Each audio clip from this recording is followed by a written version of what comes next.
नमस्कार, 5 की बात में आपका स्वागत है। मैं हूं अखिलेश शर्मा। 5 राज्यों की चुनावी हार के बाद कांग्रेस में हाहाकार मचा है। सोनिया गांधी, राहुल गांधी और प्रियंका गांधी वाड्रा के इस्तीफे की पेशकश को कांग्रेस कार्यसमिति ठुकरा चुकी है, लेकिन 5 राज्यों के प्रदेश कांग्रेस अध्यक्षों का इस्तीफा ले लिया गया है। उधर G23 भी सक्रिय हो गया है। इस बीच सोनिया गांधी ने सोशल मीडिया के दुरुपयोग का मुद्दा उठाया है। उन्होंने आज लोकसभा में कहा कि सत्ताधारी दल अपने फायदे के लिए सोशल मीडिया प्लेटफॉर्म्स का इस्तेमाल कर सामाजिक ताना बाना बिगाड़ रहे हैं। Thank you for allowing me to take up an issue which is of paramount importance, and that is the rising danger of social media being abused to hack our democracy.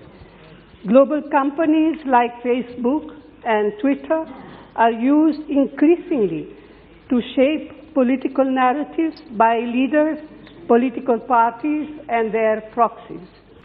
Sir, the blatant manner in which social harmony is being disturbed by Facebook with the connivance of the ruling establishment is dangerous for our democracy.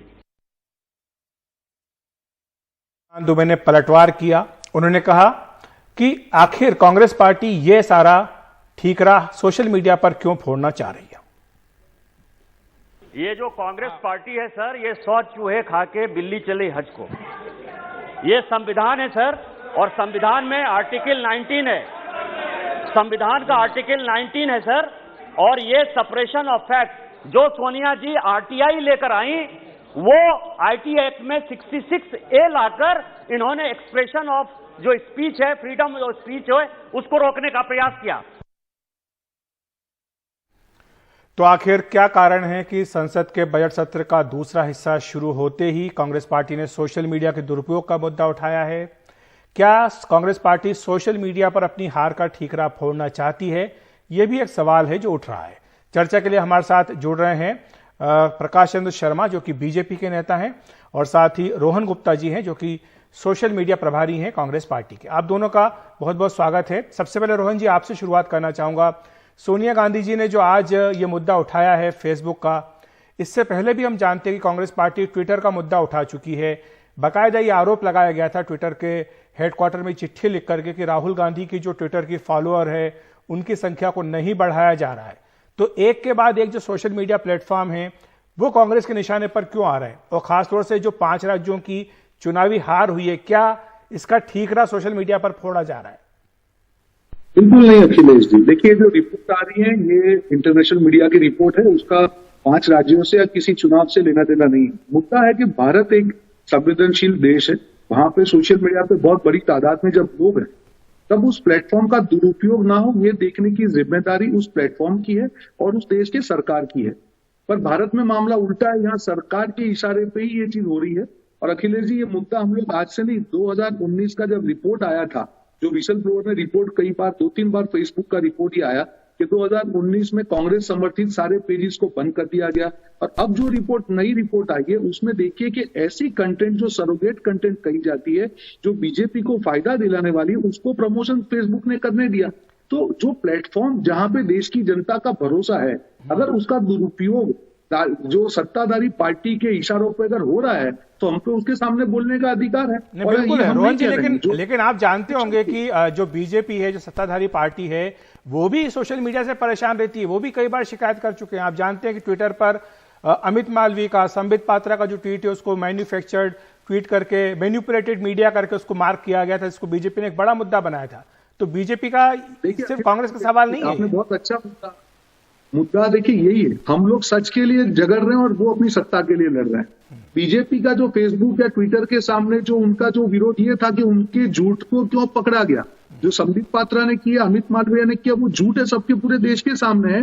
वो झूठ को झूठ बोलने पर उन पे आपत्ति लगाई गई। तो आप सोचिए कि इन प्लेटफॉर्म पे कितना ज्यादा प्रेशर सत्ताधारी पार्टी का होगा। हम तो सच की बात कर रहे हैं, और वो उनका झूठ जब नहीं चल रहा है उसमें भी उनको अगर बौखलाहट होती है तो आप देखिए कितना बड़ा प्रेशर ये प्लेटफॉर्म पे है।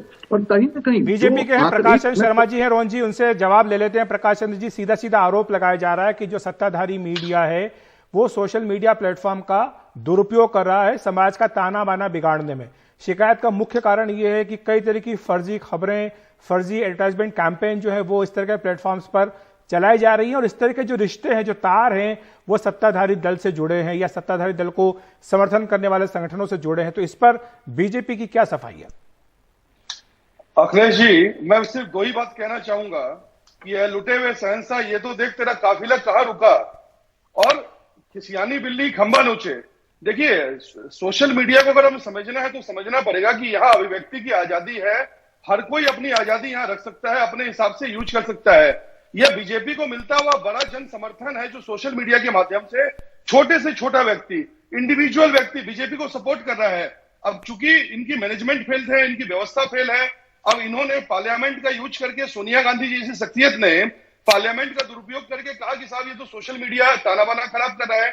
समझना पड़ेगा कि कांग्रेस की स्थिति क्या है कि डेमोक्रेसी के नाम पे जो पार्टी आज तक रूल करती आई है वहां पे डेमोक्रेसी बची नहीं है, वहां पे ऑटोक्रेसी के नाम पे सिर्फ सोनियाक्रेसी बची है कि सोनिया जी की जय करिए, अगर कोई विरोध हो उसका मना करिए। अब ये इनको विरोध इतना बड़ा लगने लगा है, ये स्थिति इनको इतनी बुरी लगने लगी है कि पार्लियामेंट में आके अपनी गलती का ठीकरा ये परसेंटेज में कहां से कहां ठहर गए। ठीक है, रोहन जी का जवाब ले लेते हैं, वो इसका जवाब देना चाहते हैं रोहन जी। लेकिन बीजेपी ये कह रही है कि ये खिसियानी बिल्ली खंबा नोचे वाला मामला है कि कांग्रेस पार्टी 5 राज्यों के विधानसभा चुनाव हार गई, हार के कारण समझ में आ नहीं रहे हैं, 5 राज्यों के अध्यक्षों का इस्तीफा ले लिया गया, उधर जो G23 है वो सक्रिय हो गया, और अब जब सब कुछ समझ में नहीं आ रहा है तो सीधे ही सोशल मीडिया पर हमला बोल दिया गया। अखिलेश जी, जैसे मेरी बात की जब शुरुआत की तब भी मैंने कहा कि अगर प्लेटफॉर्म का दुरुपयोग हो रहा है, मैंने तो आपको इंस्टेंस के साथ बात की, भाजपा नेता में इतनी हिम्मत नहीं होगी कि उसको काउंटर करे, वो तो अपनी ही बात करेंगे। मुद्दा यहाँ पे चुनाव का है ही नहीं। हम जो आज मुद्दे की डिस्कशन कर रहे हैं, ऐसे काफी फैक्टर्स हैं जहां बीजेपी सिस्टम पे दबाव बनाकर अपने एजेंडा को चला रही है। ये तो सोशल मीडिया तो एक माध्यम है। आप प्रिंट मीडिया देखिए, इलेक्ट्रॉनिक मीडिया देखिए, जुडिशरी देखिए, हर जगह पे बीजेपी अपने प्रेशर में लोकतंत्र की हत्या कर रही है। ये एक बड़ा मुद्दा है। तो क्या हत्या होने दे, हम लोग चुप बैठेंगे? 2019 से ये रिपोर्ट आ रहे हैं। मुझे एक अखिलेश जी एक बार बताइए, सरकार ने कभी जांच करके एक्शन लिया? क्योंकि उनको सूट कर रहा है, वो एक्शन कहां से लेंगे? प्रकाश जी, ये सवाल आपसे, ये लगातार बीजेपी पर आरोप लगता है कि पिछले 7 साल में तमाम तरह की जो संस्थाएं हैं, संस्थान हैं, उनके ऊपर दबाव डाला जाता है।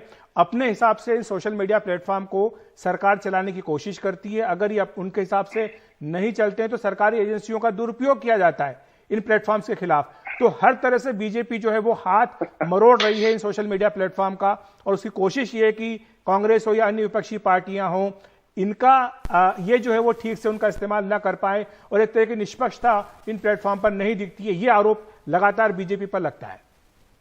अखिलेश जी, हंसी आती है ऐसे आरोपों पे। 7 सालों में जितना सोशल मीडिया को, जितना कानून के माध्यम से सरकार ने सशक्त किया है, पंजाब की बात कर ले, आम आदमी पार्टी आ गई, इनका वहां सुपड़ा साफ हो गया। वहां कौन सी सोशल मीडिया अगर इन्फ्लुएंस करना होता तो बीजेपी वहां पे इन्फ्लुएंस कर दी। ये देखिए, ये बिल्कुल निराधार आरोप है, यह सिर्फ जो है इनके ख्याली बुलाव है। लेकिन जो कानून बनाए गए हैं प्रकाश जी, उनके लिए जवाबदेही तय करने की बात तो आप करते हैं, लेकिन माना यह जाता है प्रकाश जी कि ये जो कानून बनाए गए हैं, जो IT एक्ट में अमेंडमेंट किया गया और जो तमाम तरह की गाइडलाइंस बनाई गई है, इनका दरअसल मकसद ये है कि इन प्लेटफॉर्म्स की जो बाह है उसको मरोड़ दिया जाए, इन पर नियंत्रण रखा जाए। देखिए, ऐसा बिल्कुल नहीं है। अगर ऐसा बिल्कुल होता, हमारे विरोध में काफी सारी चीजें चलती है। हमारे कांग्रेस के मित्र बैठे हैं, दुनिया भर के प्रोपेगेंडा चलाए इन लोगों ने, मोदी जी को बेइज्जत करने के लिए, योगी जी को बेइज्जत करने के लिए तमाम प्रोपेगेंडा चलाए। वो तो सोशल मीडिया पे अवेलेबल है। आर्टिफिशियल इंटेलिजेंस का यूज हो रहा है, ब्लॉकचेन का यूज हो रहा है। तकनीक के माध्यम से आप पीछे क्यों हैं? आपको कौन सी ऐसी ताकतें हैं रोक रही हैं? देश में लोकतंत्र मौजूद है, देश में संविधान मौजूद है, देश में पार्लियामेंट्री व्यवस्था मौजूद है, और देश में कोर्ट मौजूद है। आप कोर्ट में क्यों नहीं जाके कह रहे? जनता चुन के ला रही है, थंबनेल मेजॉरिटी से लेके आ रही है, उसके बाद भी समझ में नहीं आ रहा कि आपका जनाधार खत्म होता जा रहा है, सिमटता जा रहा है, आप इतिहास के हिस्से बनने जा रहे हैं। लेकिन उसके बावजूद आरोप लगा के आप अपने दिल बहलाने के लिए गालिब ख्याल अच्छा है। तो दिल बहलाए कांग्रेस बहुत अच्छा है, लेकिन इतिहास के पन्नों में भी नजर नहीं आएंगे ये, और ये इनके काम है। आप पॉलिटिकल बयान दे रहे हैं, लेकिन रोहन जी सवाल यही है, अगर पॉलिटिकल बात हो रही तो ये भी एक सवाल बनता है पॉलिटिकली कि सोनिया गांधी जो आपकी सबसे बड़ी नेता है, संसद के पहले ही दिन अगर वो इस तरह से बोल रही हैं, सोशल मीडिया का मुद्दा उठा रही हैं, तो निश्चित तौर पर इसके पीछे कोई ना कोई एक रणनीति तो होगी कांग्रेस पार्टी की। देखिए, रणनीति से ज्यादा अखिलेश जी बहुत बड़ा गंभीर मुद्दा है। जिस मुद्दे पे सोनिया जी ने बात की, आज जो सरोगेट एडवर्टीजमेंट्स होती है, जो फेसबुक का एक रूल है कि सरोगेट एड्स हम लोग अलाउ नहीं करेंगे, आज ऐसा इंस्टेंस आया कि एक कंपनी ने 180 सरोगेट एड, सारी की सारी एड कांग्रेस के खिलाफ है और भाजपा के समर्थन में है। ये भी कहा गया है कि उस कंपनी ने सिर्फ कांग्रेस के खिलाफ नहीं, उन्होंने बीजेपी और अन्य पार्टियों के बारे में भी इसी तरह के ऐड दिए हैं। नहीं, तो आप सेलेक्टिव बात कर रहे हैं। मेरे पास पूरी एड्स की पूरी डिटेल के साथ में है कि किस प्रकार से प्रोपेगेंडा को फैलाया गया, और फेसबुक के हम क्या क्या कह रहे हैं, फेसबुक के रूल के खिलाफ होने के बावजूद भी वो एड को फेसबुक के प्लेटफॉर्म पे क्यों चलने दिया गया? क्या इसका जवाब है? फेसबुक के कोई जवाब नहीं मांगेगा। और फेसबुक के जो ऑफिसर को हटाया गया, 2019 से ये मुद्दा चल रहा है, 2019 में हमारे अकाउंट बंद किए गए, भाजपा के हेट प्रोपेगेंडा को हेट नहीं करा के उस कंटेंट को चलाया गया। ये सब सारी चीज क्या है? ये सारी अगर चीज आप जोड़ते हैं, ठीक है प्रकाश जी, यही अंत में मैं आपसे टिप्पणी लेना चाहूंगा प्रकाश जी कि अगर बीजेपी भी भुक्तभोगी है, अगर सोशल मीडिया के खिलाफ बीजेपी भी हम देखते हैं कि भूतकाल में शिकायत करती आई है, तो फिर ऐसे में आप इन सोशल मीडिया प्लेटफॉर्म का आज बचाव करते हुए क्यों दिखाई दे रहे हैं? अगर आप भी परेशान रहे हैं कभी न कभी, अगर आपको लगता है कि इन पर कई गैर जिम्मेदार चीजें होती हैं, फेक न्यूज के कारण कई बार समाज में तनाव होता है, इसी कारण जो है कानून में संशोधन किया गया, गाइडलाइंस बनाई गई, तो फिर आज बीजेपी को क्यों बचाव करने की जरूरत महसूस हो रही है? क्या केवल इसलिए क्योंकि सोनिया गांधी ने यह मुद्दा लोकसभा में उठा दिया? अखिलेश जी, मैं देखिए बिल्कुल बचाव नहीं कर रहा हूं, ना मैं इसके विरोध में हूं। मेरा बिल्कुल कहना स्पष्ट है। देखिए, जहां गलत हुआ सरकार ने उसको सिद्ध करने की कोशिश की है। ऐसे जो अलगाववादी तत्व हैं, पुलिस ने, प्रशासन ने और एजेंसीज ने लगातार उसके खिलाफ काम किया है।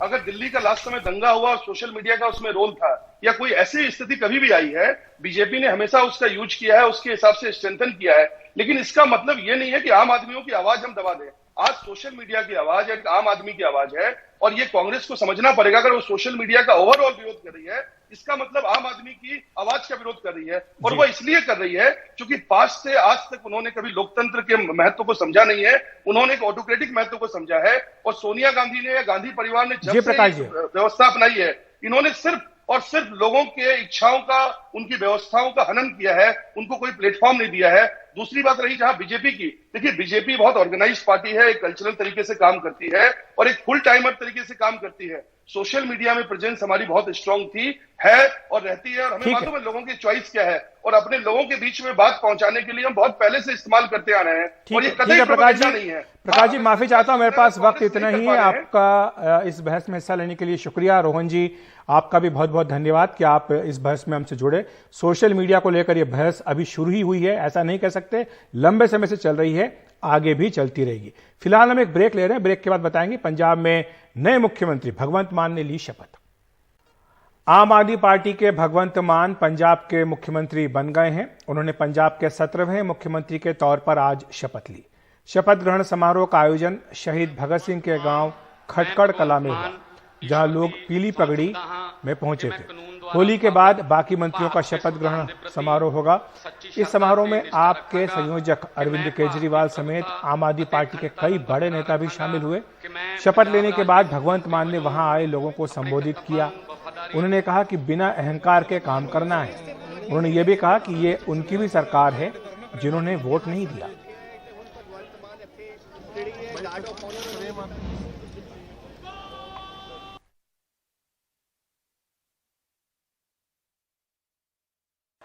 मैं अज किसी की निंदा चुगली नहीं करनी। मैं तुहानू भी एक दो गल्लां कहनियां ने। हंकार नहीं करना, ये नहीं किसी घर मूहरे जाके ललकारा नहीं मारना कि असी जित गए, ये हो गया वो हो गया। कोई गल नहीं। जिन्होंने आपां नूं वोटां नहीं भी पाईयां, आपां उन्हां दे भी मुख मंत्री हां, आपां उन्हां दी भी सरकार है। कोई गल नहीं, डेमोक्रेसी है, हरेक नूं हक है। सो कदे कोई इस तरह की खबर ना आवे कि देखो जी ये हंकार कर गए। नहीं, हंकार का सिर नीवा हुंदा है, क्योंकि वक्त बहुत वड्डी चीज़ है, पब्लिक भी बहुत वड्डी चीज़ है। पब्लिक जदों चाहे बंदा अर्श ते, पब्लिक जदों चाहे बंदा फर्श ते। अखीर दे विच मैं एक शेर बोलूँगा कि हुकूमत वो करते हैं जिनका दिलों पर राज होता है, यूं कहने को तो मुर्गे के सर पे भी ताज होता है। भगवंत मान के शपथ ग्रहण समारोह में उनके दोनों बच्चे सीरत कौर मन्नी और दिलशान मन्नी भी शामिल हुए। अपने पिता के शपथ ग्रहण समारोह में हिस्सा लेने के लिए दोनों ही बच्चे अमेरिका से आए हैं। भगवंत मान की बेटी 21 साल की और बेटा 17 साल का है।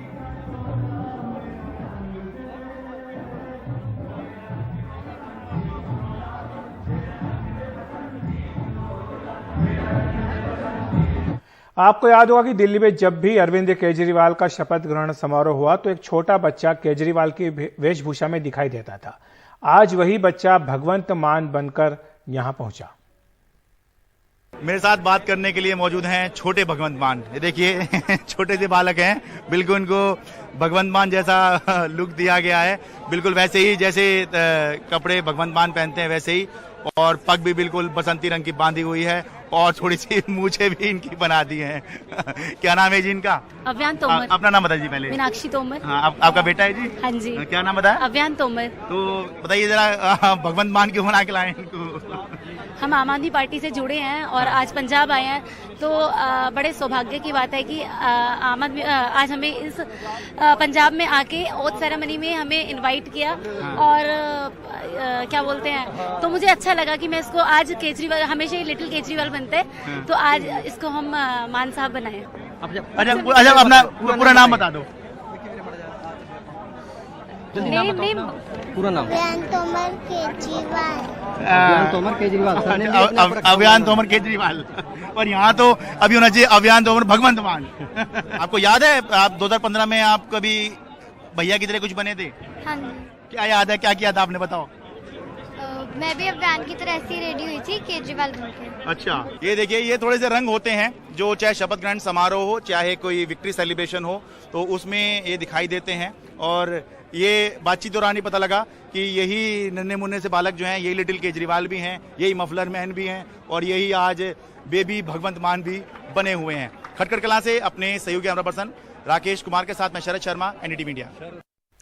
बात कर लेते हैं गोवा और मणिपुर की, जहां जल्दी ही नए मुख्यमंत्री इन राज्यों को मिल सकते हैं। बीजेपी सूत्रों के मुताबिक गोवा और मणिपुर के मुख्यमंत्रियों के नामों को हरी झंडी मिल गई है। मौजूदा मुख्यमंत्रियों को ही दोबारा कमान देने का फैसला किया गया है। इसके हिसाब से प्रमोद सावंत गोवा और एन बीरेन सिंह मणिपुर के मुख्यमंत्री होंगे।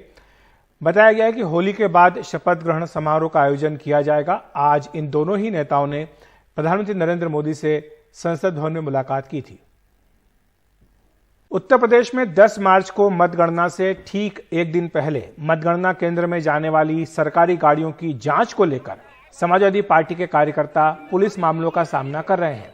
मतगणना से पहले सपा अध्यक्ष अखिलेश यादव ने वाराणसी में ईवीएम चोरी का आरोप लगाया था, जिसके बाद विवाद खड़ा हो गया था। इसके बाद उन्होंने अपने कार्यकर्ताओं से 24 घंटे ईवीएम पर नजर रखने को कहा था। इसी क्रम में सपा कार्यकर्ता मतगणना केंद्र में आने जाने वाली गाड़ियों की चेकिंग कर रहे थे। ये 9 तारीख को मतगणना स्थल पर जो भी सरकारी गाड़ियां जा रही थी, जिसमें संबंधित रिटर्निंग ऑफिसर थे और जो अन्य उच्चाधिकारी थे, उनकी गाड़ियां समाजवादी पार्टी के कार्यकर्ताओं के द्वारा अनैतिक रूप से चेक की जा रही थी, जिसके संबंध में थाना पुरानी बस्ती पर 7 मुकदमे पंजीकृत किए गए हैं, जो संबंधित अधिकारियों के साथ में जो भी व्यक्ति कर्मचारी थे उनके द्वारा लिखाए गए हैं। इन अलग अलग मुकदमों में लगभग एक ही बात लिखी है और इनमें 7 CLA एक्ट और 307 की धारा लगी हुई है। सरकारी कार्य में बाधा डालने की धारा लगी हुई है। इनमें कुछ व्यक्ति ज्ञात, करीब 6-7 ज्ञात और करीब 100 अज्ञात कार्यकर्ताओं के खिलाफ मुकदमा पंजीकृत किया गया है। समाजवादी पार्टी के 4 विधायक यहाँ से चुनाव जीते हैं। तब से लगातार पूरे जिले में समाजवादी पार्टी के नेताओं और कार्यकर्ताओं का उत्पीड़न हो रहा है। फर्जी मुकदमे लगा करके उनका उत्पीड़न किया जा रहा है। इसी विषय में हम लोग डीएम साहब से मिल रहे हैं। डीएम साहब से हम लोगों ने कहा कि जो हमारे नेताओं का, कार्यकर्ताओं का फर्जी मुकदमे लगा करके उत्पीड़न किया जा रहा है, ये बंद हो। नहीं बंद होगा तो हम लोग अपने हिसाब से सड़क से लेकर सदन की लड़ाई लड़ने का काम करेंगे। उत्तर प्रदेश में काउंटिंग से पहले 1-2 दिन जो समाजवादी पार्टी के कार्यकर्ताओं ने ईवीएम की सुरक्षा की थी, उसको लेकर अब कई पुलिस केसेस फाइल हो रहे हैं इन कार्यकर्ताओं पे पूरे उत्तर प्रदेश में। आपको याद होगा कि 8 तारीख को मार्च 8 को काउंटिंग से 2 दिन पहले समाजवादी पार्टी के जो मुखिया हैं अखिलेश यादव, उन्होंने एक प्रेस कॉन्फ्रेंस की थी और ऐसा आरोप लगाया था कि बनारस में ईवीएम्स को चुराया जा रहा था और उनको काउंटिंग सेंटर से बाहर अनऑथराइज तरीके से निकाला जा रहा था। तो हर ज़िले में ऐसे सीन्स उस वक्त आए थे जब बहुत सारे कार्यकर्ता काउंटिंग सेंटर्स के बाहर आके खड़े हो गए थे। रात तो उन्होंने वहीं बिताई, अगले दिन भी वहीं रहे।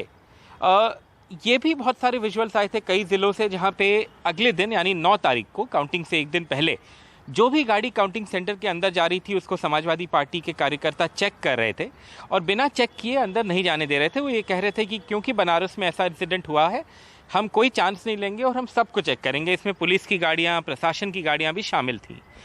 अब जबकि काउंटिंग हो गई है, बीजेपी ने सरकार बना ली है, तब कई ज़िलों से ऐसी खबरें आ रही हैं कि पुलिस केसेस हो रहे हैं उस एक्शन पे, खासकर सरकारी काम में बाधा डालने की धारा लगाकर। बस्ती के जो पुलिस कप्तान हैं उन्होंने कहा है कि 7 अलग अलग केस फाइल हुए हैं और ये जो ऑफिशियल्स हैं जिनकी गाड़ी चेक की गई थी उनके स्टाफ के द्वारा कंप्लेंट्स के बाद पुलिस ने केसेस फाइल किए हैं। एक नवनिर्वाचित एमएलए हैं वहाँ समाजवादी पार्टी के महेंद्र नाथ यादव, वो आज डिस्ट्रिक्ट मैजिस्ट्रेट से मिलने गए और उन्होंने कहा कि ये सरकारी दमन है और सरकारी और बीजेपी के प्रेशर में ये केसेस फाइल किए जा रहे हैं और अगर इनको विड्रॉ नहीं किया जाता है तो आंदोलन करेंगे। बस्ती से 800 किलोमीटर दूर हापुड़ में हमारे जो संवाददाता हैं उन्होंने बताया कि वहाँ भी पुलिस केस फाइल किए गए हैं और यही सिमिलर रीजंस की वजह से फाइल किए गए हैं। हरदोई जो कि लखनऊ से एक सटा हुआ ज़िला है, वहाँ भी केस फाइल हुए हैं, बल्कि आज 2 लोग गिरफ्तार भी हुए हैं। केस तो 11 तारीख को ही हो गया था काउंटिंग के एक दिन बाद, लेकिन 2 कार्यकर्ता गिरफ्तार हुए हैं। उनमें से एक दिलचस्प बात यह है कि एक कार्यकर्ता काउंटिंग के 2 दिन बाद यानी 12 तारीख को समाजवादी पार्टी से निषाद पार्टी में चले गए थे, लेकिन उनकी भी गिरफ्तारी हुई है। ऐसे कई और ज़िलों से भी खबरें आई हैं या शायद आएंगी अगले कुछ दिनों में, तो ये देखने वाली बात होगी कि आगे क्या और गिरफ्तारियां होती हैं या पुलिस किस तरह का एक्शन लेती है, क्योंकि उस टाइम में बहुत ड्रामेटिक सीन्स थे जो हमने देखे थे। और अब देखने वाली बात होगी कि समाजवादी पार्टी इस खबर पर कैसे रिएक्ट करती है। कैमरा पर्सन राजेश गुप्ता के साथ आलोक पांडे, NDTV इंडिया।